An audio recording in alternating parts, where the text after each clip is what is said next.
Car seats as contraception. It's an article title that's hard to look away from, and it forms the spark for this edition of Running Commentary. This is an article in the Journal of Law and Economics from 2021. Car seats as contraception. I love this because it has a paradoxical finding. Now, it found that based on decades of data out of the US, additional car safety laws resulted in a smaller population. How? Well, it looked specifically at laws that would require certain families to buy a new car. Many families, when they have their third child, to comply with the law, would have to buy a larger car. Now, they found that, of course, some parents are going to, at the margin, look at the budgetary impact and decide not to have that third kid. In fact, this study finds that this very calculation resulted in 8,000 fewer children being born in 2017. Now, they found that the safety measure only prevented 57 child deaths that year from car crashes. Paradoxical. How could additional safety laws result in fewer people? Fascinating. I haven't dived into the data yet. Of course, there are limitations on this sort of study determining the precise reason or the precise number of people who, at the margin, chose not to have that third child because of this regulation. But I'd like to discuss this purely in principle, because in many ways the only studies that really matter are the ones that find something surprising.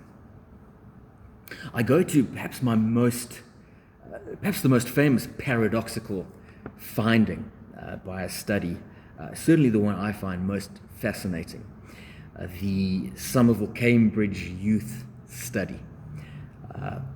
Phenomenal for its quality of long-term data. It looked at youngsters, how they were treated, and followed up with them years later. Very rare to have that. It was quite fortuitous for a number of reasons as well. Now, what did they look at? The study looked at troubled youths, some of whom were a control group, some of whom were given a certain treatment. They were given mentorship, tutoring, that type of thing. Now, the assumption, common sense would say that the youngsters who were given the treatment would have better outcomes in life.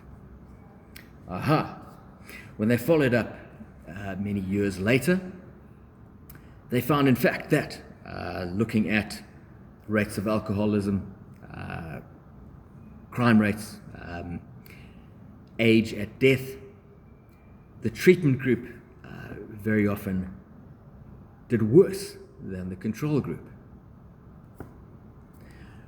Why? Why would troubled youths who were given mentorship and tutoring end up with worse outcomes, worse life results? We can speculate. One option or one potential reason is that they were labeled. Given these special treatments meant you were put in a box. You're an outsider. You are troubled. You need special attention because you somehow are different in a not good way. I think that's valid. One is that the mentorship was not very good. The mentors were middle-class people, I think sort of youngish but older than the population in question, and perhaps they just weren't very good. I think that's also very plausible. I think perhaps the most important cause is that, well, explained by the band Yes in their song with lyrics, owner of a broken heart,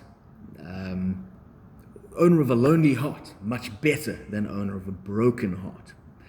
I think the treatment youngsters were given broken hearts. I think the well-meaning middle-class people who mentored them started out with great energy and great intentions, built a bond, helped out, gave help with homework, took them for burgers and milkshakes, and then lost interest and sort of faded away. And I think that is more damaging than not having a mentor.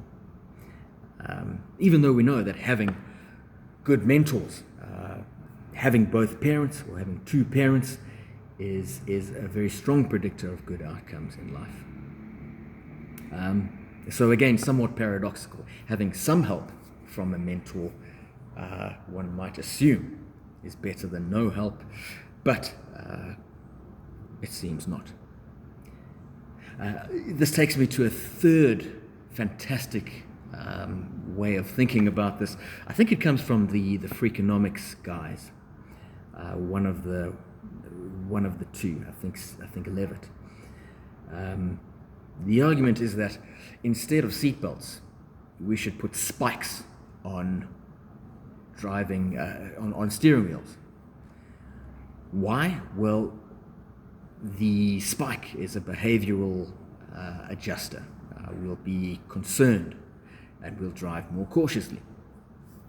Of course, that's not foolproof. As the great Thomas Sowell says, there are no solutions, only trade-offs. So the trade-off here will be that we drive more carefully.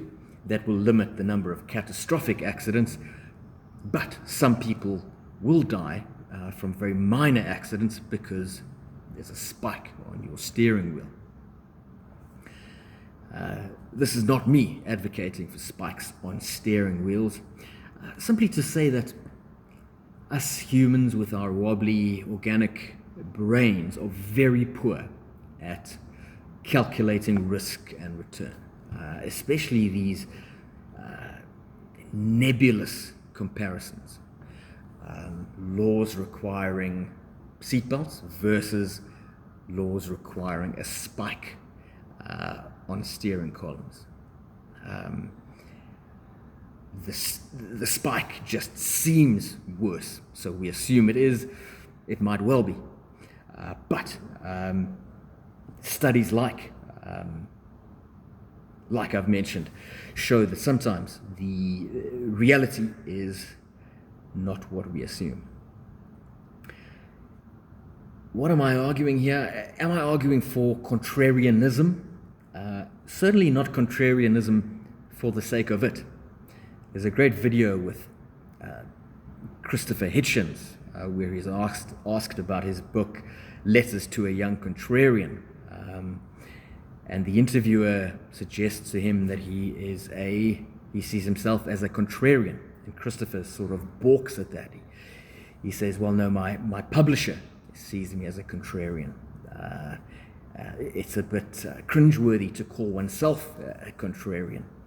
I think we know people who are contrarian for that sake, and they sound a bit like toddlers going, but why, but why, but why?